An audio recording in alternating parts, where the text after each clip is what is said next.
नमस्कार। मैं संजीव कुमार आज आनंद की खोज, जिसके रचनाकार हैं स्वामी ब्रह्मेशानंद जी, इसके सार संक्षेप को मैं आपके समक्ष प्रस्तुत करने का प्रयास कर रहा हूँ। स्वामी विवेकानंद अपने कर्म योग के प्रथम अध्याय में स्पष्ट रूप से कहते हैं कि मानव जाति का लक्ष्य ज्ञान है, सुख नहीं। उपनिषदों के अनुसार जो हमें सुख प्रदान करे वह प्रेय है और जो कल्याणकारी है वह श्रेय है। गीता के अनुसार 3 प्रकार के सुख हैं। सात्विक सुख, यह प्रारंभ में विष के समान अप्रिय होता है, लेकिन अंत में अमृत तुल्य होता है। राजसिक सुख, यह प्रारंभ में सुखद लेकिन अंत में दुखद होता है। तामसिक सुख, निद्रा और आलस्य से प्राप्त सुख से अज्ञान मोह बंधन की वृद्धि होती है। गीता के अनुसार चित्त वृत्ति निरोध के द्वारा प्राप्त सुख ही सर्वोत्कृष्ट है तथा वही जीवन का लक्ष्य भी है। भारतीय दर्शन में 4 पुरुषार्थ को सहर्ष स्वीकार किया गया है: धर्म, अर्थ, काम और मोक्ष। सत्यम शिवम सुंदरम, इसमें संपूर्ण दर्शन, धर्म और आनंद समाहित है। सत्य से शिव की अनुभूति प्राप्त होती है और यह अनुभूति अत्यंत सुंदर होती है। ज्ञान या आत्म साक्षात्कार की स्थिति में जो परमानंद की अनुभूति साधक को होती है, उसका वर्णन शब्दों में संभव नहीं है। कहा जाता है कि बोधि प्राप्त होने पर भगवान बुद्ध 7 दिन और 7 रात तक उसके आनंद में विभोर रहे थे। श्री राम कृष्ण तो सदा आनंदमय पुरुष ही थे। जब एक बार उनके समक्ष गाया कि यह संसार धोखे की टट्टी है, तो रामकृष्ण ने उसे रोकते हुए कहा, नहीं, यह संसार आनंद की कुटिया है। यह भी एक तथ्य है कि यदि जीवन में केवल दुख ही दुख हो तो जीवन संभव ही न हो। छोटा बच्चा सदा आनंदमय रहता है, उसे जीवन के दुखों का कोई अनुभव नहीं रहता।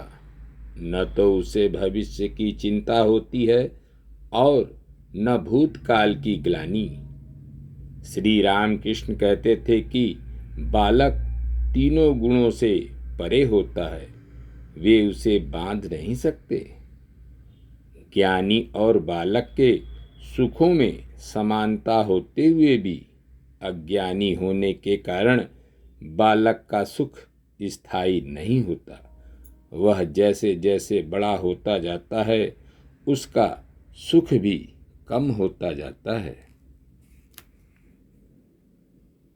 विषय भोगों में काम सुख सबसे अधिक माना जाता है।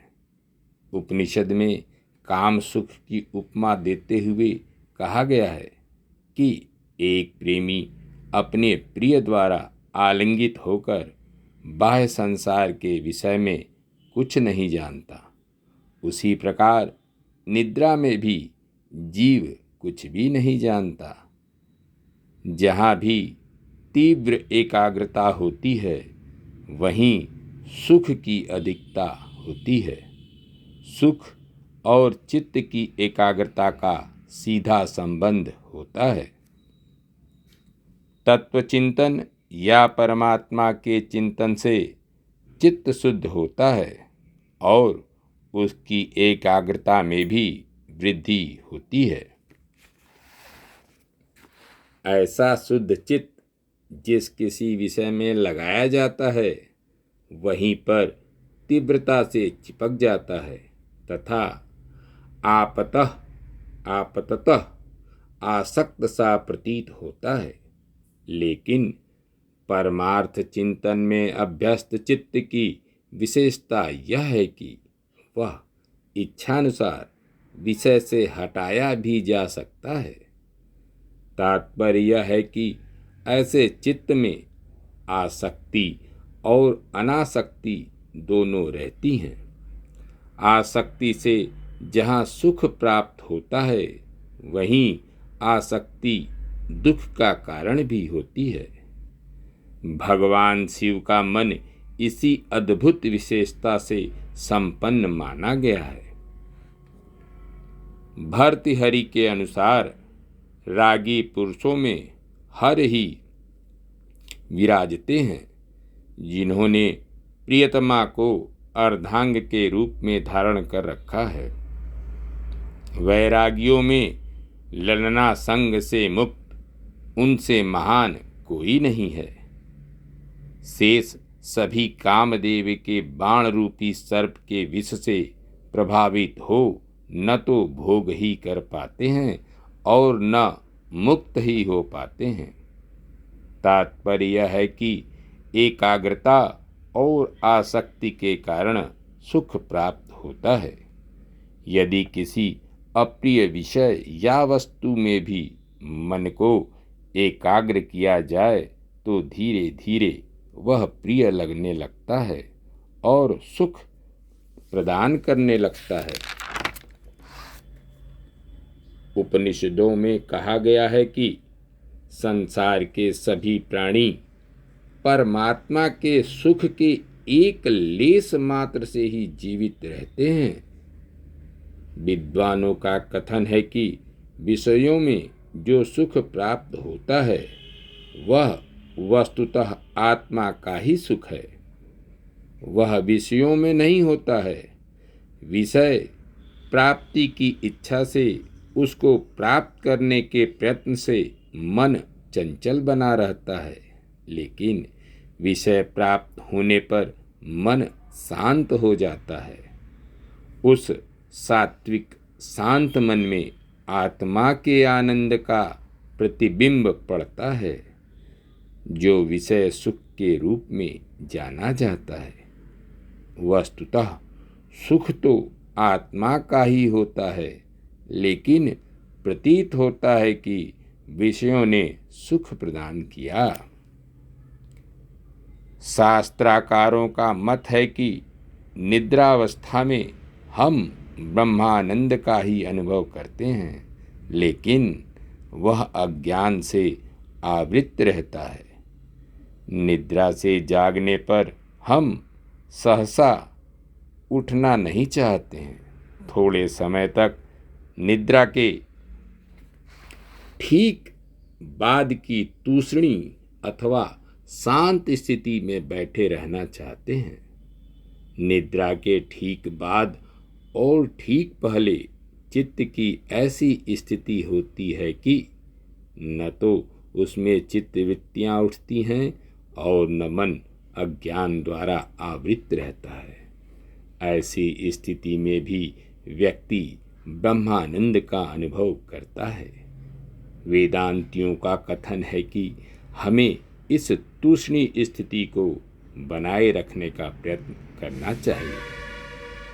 निद्रा से पहले या बाद में ही नहीं, बल्कि जीवन में जब कभी ऐसी स्थिति आए जब सुंदर प्राकृतिक दृश्य देखने अथवा मधुर संगीत सुनने के कारण हमारा मन एकदम शांत हो जाए, तब उस स्थिति को बनाए रखना चाहिए, क्योंकि ऐसी स्थिति में प्राप्त आनंद साक्षात ब्रह्मानुभूति का आनंद न होते हुए भी उसके अत्यंत निकट है।